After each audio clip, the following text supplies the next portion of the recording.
పెట్టుబడుల అవగాహనపై రేవంత్ మరియు గిరిబాబు గారు కండక్ట్ చేసే వెబినార్ కోసం ఈ నెంబర్కి కాల్ చేయండి. నమస్తే, వెల్కమ్ టు సుమన్ టీవీ. నేను విష్ణు. ప్రస్తుతంతో పాటు సీనియర్ ఫినాన్స్ ప్రొఫెషనల్ గిరిబాబు గారు ఉన్నారు. వారితో మాట్లాడదాం. సార్ నమస్తే. సార్ గిరిబాబు గారు నమస్తే అండి. సార్ గిరిబాబు గారు, నిత్యావసరాల ధరలు చూస్తున్నారు ఎంత ఉన్నాయో. బజార్కి వెళ్ళి ఏదైనా ఒక వస్తువు కొనాలి అంటే అసలు 150 నుంచి 200 ఉంది. వెజిటేబుల్స్ చూస్తే కూడా 100 నుంచి 150 ఉన్నాయి. ఉప్పు పప్పులు అంటే కూడా అవి కూడా 150 నుంచి 200, 250. అయితే ఒక 10 years బ్యాక్ చూస్తే ఇప్పుడు ఎంత ఉందో అంత సగం ఉండేది. అంటే ఇప్పుడు 100 ఉండేది, ఒకప్పుడు ఒక 40-50 రూపాయలు ఉండేది. సో అలా కంపేర్ చేసుకుంటే ఇప్పుడు ఏదైతే ఉందో 200 ఒక ధర అనుకుంటే, ఇది ఒక నెక్స్ట్ ఒక 10 years తర్వాత చూస్తే ఇది ఒక 400కో 500కో వచ్చే అవకాశం ఉంది.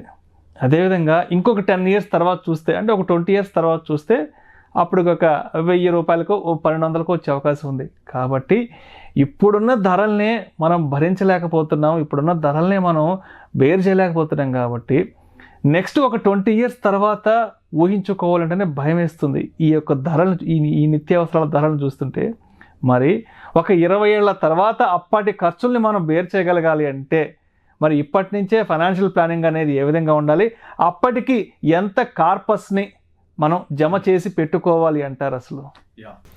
గుడ్ క్వశ్చన్ అడిగారండి. మామూలుగా నేను ఒక 2006-07లో నా కెరియర్ స్టార్ట్ అయింది. అప్పుడు శాలరీ వచ్చి ఒక 10-11 వేలు ఉండేది. సో జనరల్గా 10-11 అంటే అప్పట్లో చాలా మంచి డీసెంట్ సాలరీ.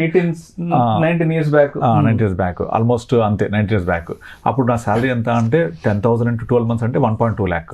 ఎవరైనా కన్నా నా శాలరీ ఎంత అంటే 1.2 lakh అంటే వాళ్ళు సెకండ్ థాట్ లేకుండా అది సంవత్సరానికి అనుకుంటారు. బట్ ఇవాళ వచ్చేసి నేను శాలరీ ఎంత అంటే 1.2 lakh అంటే అది బై డిఫాల్ట్ మంత్లీ అనుకుంటారు. మంత్లీ అంటే 15 ఏళ్ల క్రితము సంవత్సర శాలరీ ఇవాళ నెలకు వచ్చేసింది. అంటే 12 times పెరిగిపోయింది కదా. 10,000 వచ్చే శాలరీ అంటే 1,20,000 సంవత్సర శాలరీ ఇవాళ నెలకు అయిపోయింది. ఇప్పుడు ఎవరైనా సరే ఒక 28-30 years వ్యక్తి అంటే సాఫ్ట్వేర్ కానీ ఏదో ఒక ప్రొఫెషన్లో ఎంటర్ అయిన తర్వాత ఒక 2-3 years కెరియర్ బిగినింగ్ అయిన తర్వాత ఇప్పుడు శాలరీ ఎంత అబ్బాయి అంటే మినిమం 5 digits చెప్తారు. అంటే ఆ 5 digits అనే శాలరీ మన పేరెంట్స్కి రావడానికి వాళ్ళ రిటైర్మెంట్ దశ పట్టింది. వాళ్ళకి 50-55 సంవత్సరాల్లో వచ్చిన శాలరీ ఇప్పుడు 30 yearsకి వచ్చేస్తుంది. అంటే ఇక్కడ నాకు ఆదాయం పెరిగింది, నేను 5 digits శాలరీలోకి వచ్చాను సంతోషపడాలా, పెరిగిన ఖర్చులు చూసి భయపడాలా? అందుకే ఇప్పుడు మీరు కనుక గమనిస్తే గత 2 decadesలో అంటే గత 20 yearsలో ఎట్లయితే ఆర్థిక సంస్కరణలు స్టార్ట్ అయ్యి లైఫ్ స్టైల్ ఎక్స్పెన్సెస్ పెరిగాయో, అలాగే ఆదాయాలు పెరిగాయో, ఖర్చులు పెరిగాయో, ఈ పెరుగుదలని చూస్తే ఈ లాస్ట్ 2 decadesలో ఉన్నంత పెరుగుదల ఇండియా గత 1950s నుంచి 2000 వరకు ఉన్న పెరుగుదల ఒక ఎత్తు అయితే 2000 నుంచి 2020 దాకా పెరిగింది ఒక ఎత్తు. ఇందులో గత 1 decadeలో పర్టికులర్లీ లాస్ట్ 5-6 yearsలో పెరిగిన పెరుగుదల చూస్తే ఇంకా ఎక్కువ. దీనికి కారణం ఏంటంటే మనం India per capital income right now we are moving from $2,000 per head per capital దాటిపోతున్నాం. మనం పర్ క్యాపిటల్ అంటే తలసరి ఆదాయం అంటారు. ఈ తలసరి ఆదాయం ప్రస్తుతానికి ఇండియాలో $2,000 దాటింది. తలసరి ఆదాయం అంటే ప్రతి ఒక్కళ్ళకు $2,000 అని కాదు అర్థం. అక్కడ యావరేజ్ ఇన్కమ్ హ్యాస్ క్రాస్డ్. ఏ కంట్రీలో అయితే యావరేజ్ ఇన్కమ్ $2,000 దాటుద్దో అక్కడ వాళ్ళ యొక్క లైఫ్ స్టైల్ మారిపోద్ది, ఇన్కమ్స్ మారిపోతాయి, ఎక్స్పెన్సెస్ మారిపోతాయి, టోటల్ డైనమిక్స్ చేంజ్ అయిపోతాయి. ఇండియా కూడా అదే ఫేజ్లో ఉంది. అయితే ఇప్పుడు 30-35 years ఉన్న వాళ్ళు మీరు చెప్పినట్టు వీళ్ళు 50కి వెళ్తే వాళ్ళకి ఎంత కార్పస్ జనరేట్ చేసుకోవాలి, ఎంత డబ్బులు నా దగ్గర ఉండాలి, ఉంటే ఈ పెరుగుదలని నేను ఎట్లా అర్థం చేసుకొని ఎట్లా నేను ముందుకెళ్ళాలి. కనుక ఇవాళ నా శాలరీ 1,05,00,000 పైన ఉంది కాబట్టి ఐఎమ్ హ్యాపీ అనుకుంటే కాదు. 20 years తర్వాత మీరు 50 yearsకి వెళ్ళినప్పుడు 50th yearలో ఇది ఇంకెంత పెరగబోతోంది, అప్పుడు మీ ఖర్చులు ఎంత పెరగబోతున్నాయి అవన్నీ లెక్కేసుకోవాలి. లెక్కేసుకొని ఇవాళ నా జీతంలో నుంచి ఎంత నేను సేవ్ చేస్తే ఈ సేవ్ చేసిన సంపద మనం ఏదైతే ఇవాళ సంపాదిస్తున్నామో మన సంపాదన ఒక సంపదగా మారాలి. అంటే వెల్త్ క్రియేట్ అవ్వాలి. మనీ నుంచి వెల్త్ అవ్వాలి. ఆ వెల్త్ నుంచి ఎవ్రీ మంత్ మళ్ళీ మనకు రెగ్యులర్ ఇన్కమ్ రావాలి. రెగ్యులర్ ఇన్కమ్ అంటే మన సంపదగా మారిన తర్వాత ఆ సంపదలో నుంచి మనకు మళ్ళీ సంపాదన రావాలి. అంటే మనం ఏ ఇన్వెస్ట్మెంట్ చేసినా ఏది చేసినా కూడా నాకు ఇందులోంచి తిరిగి ఎంత ప్రతిఫలం దొరుకుతుంది, ఇది నా 50 తర్వాత ఎంతవరకు నాకు మంత్లీ ఇస్తుంది అనేది మెయిన్ దృష్టి పెట్టుకోవాలి. ఎందుకంటే చాలా మంది చూస్తూ ఉంటాం వాళ్ళకి 50-55 వచ్చేప్పటికి ఇంకో మరో 5 years రిటైర్ అయిపోతున్నాను అనుకున్నప్పుడు వాళ్ళకు రిటైర్ అయిన తర్వాత కరెక్ట్గా రిటైర్ అయిన తర్వాత ఫస్ట్ మంత్ సెకండ్ మంత్ నుంచి వాళ్ళకు ఫస్ట్ కాగానే టింగ్ అని శాలరీ వచ్చిన SMS రాదు. ఇక 61 ఇయర్స్ వచ్చేసాయి, రిటైర్ అయిపోయాను, శాలరీ రావట్లేదు అన్నప్పుడు ఒక్కసారి వాళ్ళకి అంతరంగాన్ని టచ్ చేసి చూడండి, వాళ్ళు చెప్తారు వాళ్ళ ప్రాబ్లం బాధ ఏంటనేది.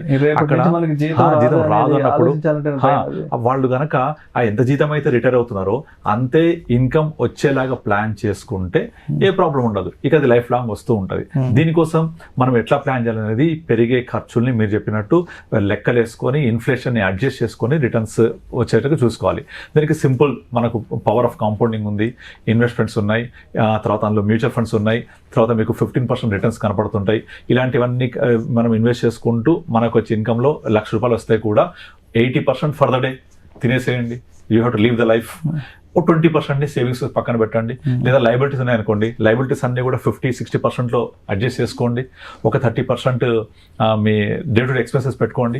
అట్లీస్ట్ ఒక 10% అయినా సేవ్ చేయండి ఫర్ ద ఫ్యూచర్. ఆ 10% ఫ్యూచర్ కూడా సేవ్ చేయలేకపోతే షేవ్ అయిపోతారు. So saving is very very important. Shave అయిపోతారు.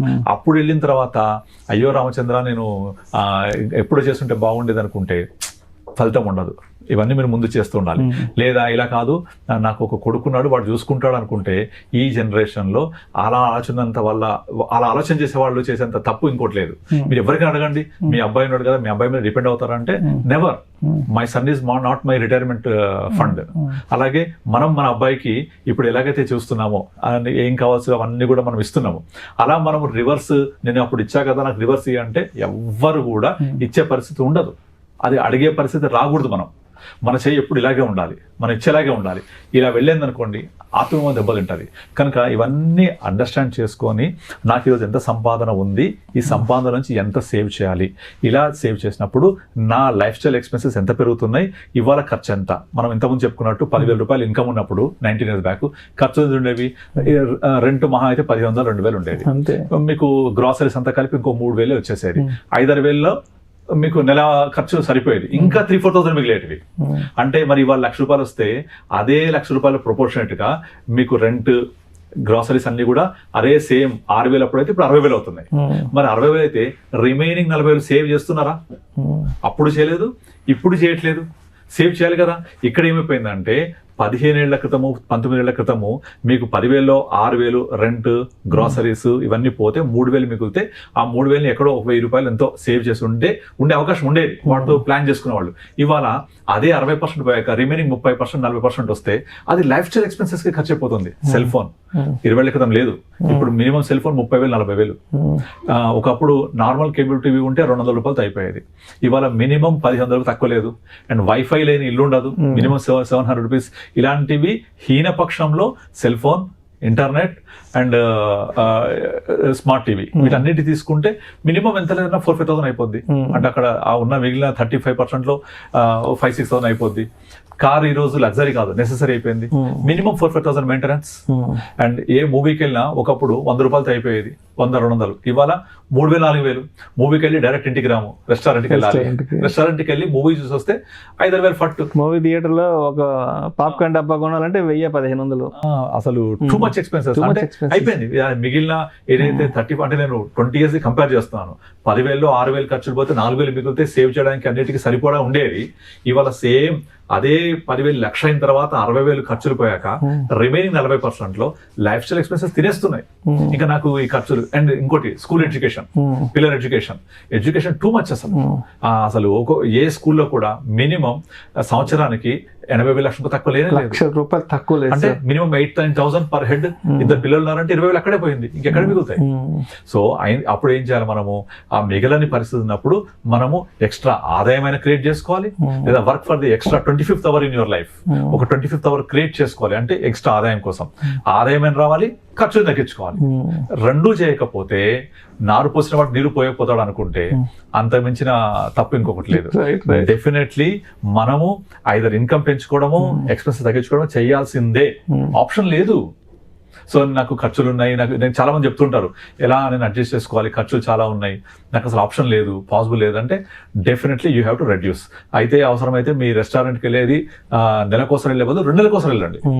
మూవీని పోస్ట్పోన్ చేయండి, లైఫ్ స్టైల్ తగ్గించండి. 30,000 సెల్ ఫోన్ వాడే బదులు తక్కువ వాడండి. వాడి ఒక 5,000 ఎక్కువ కూడా అక్కర్లేదు, 5-10,000 సేవింగ్స్ చేయడం స్టార్ట్ చేయండి. ఇంకా పెరిగిన కొద్ది పెంచుకుంటూ పోండి. But savings habit is very much essential. అలా చేసుకుంటేనే మీకు సరిపడా కావాల్సిన కార్పస్ జనరేట్ అవుతుంది. లేదు అంటే మీరు 20లో ఏదైతే హ్యాపీ గడుపుతారో 60 తర్వాత మరో 20 ఉంటుంది లైఫ్. అది చాలా కష్టపడాల్సి వస్తుంది. అందుకే రజనీకాంత్ చెప్పినట్టు ముందు సుఖపడ్డవాడు తర్వాత కష్టపడతాడు, ముందు కష్టపడ్డవాడు డెఫినెట్లీ తర్వాత సుఖపడతాడు. అంటే ఇక్కడ కష్టము సుఖం అనేది నేను డివైడ్ చేయడం కాదు, ఓవరాల్ గా బ్యాలెన్స్ చేసుకుంటూ వెళ్ళాలి.